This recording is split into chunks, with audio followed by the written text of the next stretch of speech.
Ради Хабиров Башкортостан геопарктарының үсеше буенча ЮНЕСКО экспертларының утырыш үткәрде. Оешманың глобаль исемлегенә инергә Торатау паркыла дәгъва итә. Итләүгесә Янгантау геопаркы Рәсәйдә тәүгеләрдән булып халыкара статуска ия булды. ЮНЕСКО исемлегенә инү өчен ниндәй талаптар үтә мотлак, гомумән геопарктарның урындагы халык өчен ниндәй әһәмияте бар? Бүген аш хакта һөйләшәбез, һаумагыз. Эфирда интервью студияла Гөлсемә Эштанова. Программабызның кунагы Торатау геопаркы экологы Азамат Исхаков. Азамат, һаумагыз. Шулай итеп, әлеге вакытта күптән түгел дип әйтәйек, Башкортстан башлыгы ЮНЕСКО экспертлары менән утырыш үткәрде һәм һөтемтәле генә һөйләшүләр үтте. Экспертлар гомумән ниндәй фикердә калды безнең Торатау паркын карагандан соң? Әйттем килә иң баштан, 18 ел геопарк Торатау оештырылды.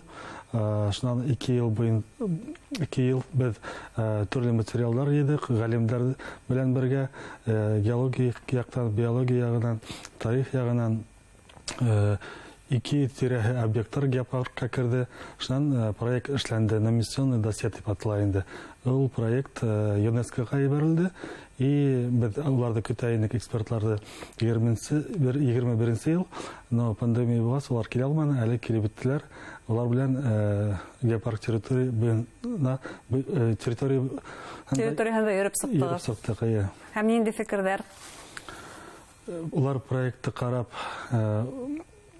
уйлаганнар, что аптыраганнар инде. Ундай үсеш 2 елда булмагандыр дип. Ягъни һез бер төрле документация әзерләп ебәрдегез, ә инде бөтенләй икенче төрле әзерлек белән, югары кимәлдәге әзерлек белән каршы алдыгыз кунакларда килеп сыга.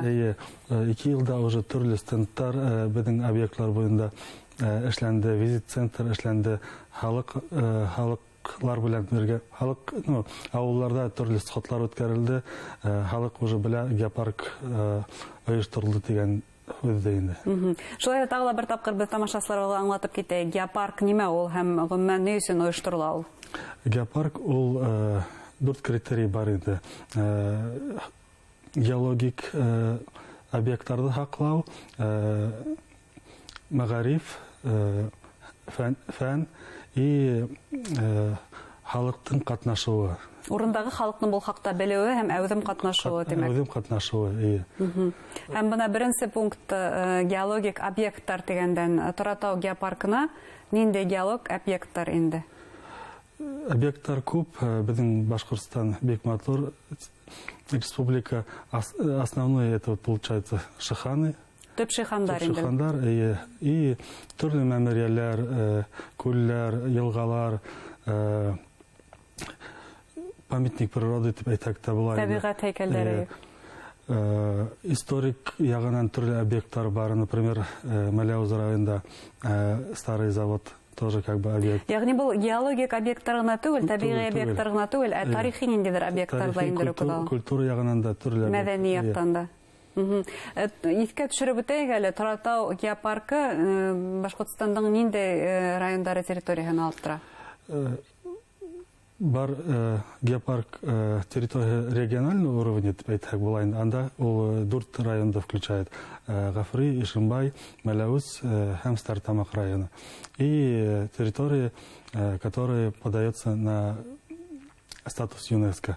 ЮНЕСКО статусына индерелгән геопарк биләмәләр бар. Улар в основном получается Гафури и Ишимбай районы. Гафури һәм Ишимбай районы. Нимә һәм уникаль бу райондардагы табигать камырткалары? Әйтеп киттем, бездә күп заказниклар, памятник природы. Айрым хаклау статусына ия булган табигать күренешләре, табигать камырткалары. Ул һәйкәлләр үзебезнең законнар, республиканский и Россия законнары белән хаклана, но статус бирһәләр уже как кимәл югарырак була димәк. Кимәл югарырак була. Һәм белүебезчә, Торатау геопаркы ул мөһим фәнни тикшеренүләр үтәгеле булып торырга тиеш. Әйтүегезчә, буна мәгариф ягыннан һәм фән ягыннан да төп талаптардан бере. Буна ошо яктан, фәнни яктан нинди үсеш күзәтелә әлеге вакытта Торатауда? Нинди тикшеренүләр бардыр, бәлки уникаль объекттарда өйрәнәһегездер? Тикшерүләр ул постоянно булып торасак, потому что статус бирелә 4 елга гына. 4 елдан соң тагын экспертлар келіп, тагын карайлар ниндәй яңа объектлар киретелде, ниндәй изысканиялар научный үткәрелде. Таратауда статуста алдык дип кенә утырып булмай. Тынычланып кына куеп булмай. Постоянно үтеш булырга тиеш. Галимдар әлеге вакытта нимәне өйрәнә? Мәсәлән, Торатауның үзендә лә өйрәнә объекттар күп кенә. Торатауды караһак, менә Башкортстанда алабыз 100% тый. Торатауның үзендә генә 40% Кызыл китаптан 40% Торатауда гына. Әле, может быть, тагын еще бардыр, аны постоянно изучать кирәк. Өйрәнеп торырга кирәк. Антропогенный нагрузка туристик яктан күтәрелә. Ысынлап та, чөнки бүген Торатау ул шундый уникаль урыннарның бере, аны Башкортстанга килгән һәрбер турист күреп калгыһы килә һәм буның өчен шарттар булдыру да кирәк. Тапамагандар өчен. Шул яктан да төрле научные изыскания должны быть как сохранительные. Геопарктың урындагы халык өчен файдаһына килгәндә, әйттегез, төп шартлардан бере халык бу хакта белергә тиеш һәм уның инициативаһы булырга тиеш, шунда катнашу, эшләр алып бару буенча. Әлеге вакытта халык туристик ягынан эшләмәй. Если туристлар күбәйһә, уже возможность күбәя, например, үзенең эшләгән продукциян хатырга. Ягъни эшкуарлыкты киңәйлдергә шундай мөмкинлек бирүче бер объект булып тора. Шуннан история, культура ягынан караһак, музейлар тоже һәрбер, например, авылда уже есть и частные музеи, и шәхси музейлар да бар. То есть тоже как бы предмет для посещения туристами. Ягъни шәхси музейлар һәм туган якты өйрәнү музейлары ла ошо Торатау паркының эсенә инеп тора. Сынапта халык өчен ошондай әһәмияте бар икән, әмма ЮНЕСКОга инә икән парк, тагы да әһәмияте арталыр. Основной айтып киттем, именно шул үзенең ягын күрәтергә, үзенең ягын табигатен һакларга, историяһын, культураһын өйрәнергә, шул һәм әлбәттә эшкуарлыкты үстерергә. Эшкуарлыкты үстерергә. Әйткем килә, например, безнең табигат, матур табигат, авыллар туристик яктан, может быть, экскурсии үләре үткәрһәләр, турлары үткәрһәләр, башкорт кемендә үзенең культураһын күрәтеп, может быть, туристический базалар төзеп, бик шәп булыр дип уйлыйм. Ысынлап этнотуризмды үстерүнең бер сарыгы булып тора. Этнотуризм, сельский туризм, то есть направлениелар күп инде. Бына Янгантау геопаркын беләбез, ул Россиядә тәүгеләрдән булып ЮНЕСКО исемлегенә ингән геопарк һәм уның үзенчәлеге нимәлә? Торатау геопаркының үзенчәлеге нимәлә? Действительно, Янгантау иң беренче әлеге вакытта по России беренче статус алды. Янгантау геопаркын безнең галимдар Уфанан төзүне оештырды. Шул галимдар геопарк Торатауды оештырырга ярдәм иттеләр. Улардан без төрле яктан өйрәнәбез. Улар безгә ярдәм итә. Монда как бы ярыш бармы геопаркка? Ярыш бармы? Монда как бы үзебезнең башкорт җырын күтәрергә дигән һүз бар инде, хакларга дигән һүз бар. Шулай да һез Янгантау геопаркының тәҗрибәһен өйрәнәһегез.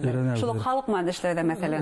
Улар бездән әзрәк алдарак китте, шуңа как бы без әле өйрәнәбез.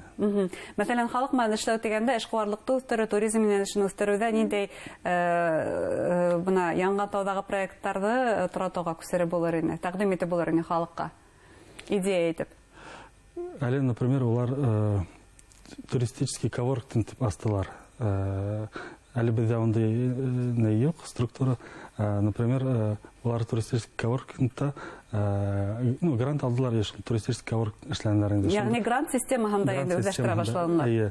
И анда төрле халык үзенең продукцияһын или үзенә урын алып турист белән эшләргә возможностьлары бар инде. Бездә лә шундый как бы яктан уйларга кирәк дип уйлыйм. Шулай итеп, геопарк ул бары тик туризм гынамы? Юк, туризм гына түгел. Может быть, күбе туризм дип кенә аңлайдыр, но основной как бы төп яктан караган ул шул табигатьте һаклау, Халыкара кимәлдә дип тәфсиргә кирәктер монда шулай. халыкара кимәлдә үзебезнең тарихты, культураны өйрәнергә һәм Башкаларга күрһәтергә. И авылларда, районнарда үсеш именно как агросельский туризм, фермерлар, бары монда туризмга бәйләнешле, монда как бы все взаимосвязано, но Әмма дөйм һөдемтәһе бына төбәктең икътисадын үстерүгә индергән өлеш дип әйтергә мөмкиндер. посредством как бы структуры геопарка Индорсайт экономическое развитие региона, включая все направления и истории, и Ягъни төбәктең ошо икътисади яктан үсешенә булышлык итү дип атарга мөмкиндер геопаркларның төп максаты. Зур рәхмәт һәлгән әңгәмәгез өчен, артабанда эшегездә уңышлар теләйбез. Хөрмәтле тамашачылар, шулай итеп безнең студияда Торатау геопаркы экологы Азамат Исхаков булды. Игътибарыгызга зур рәхмәт. Һау булыгыз.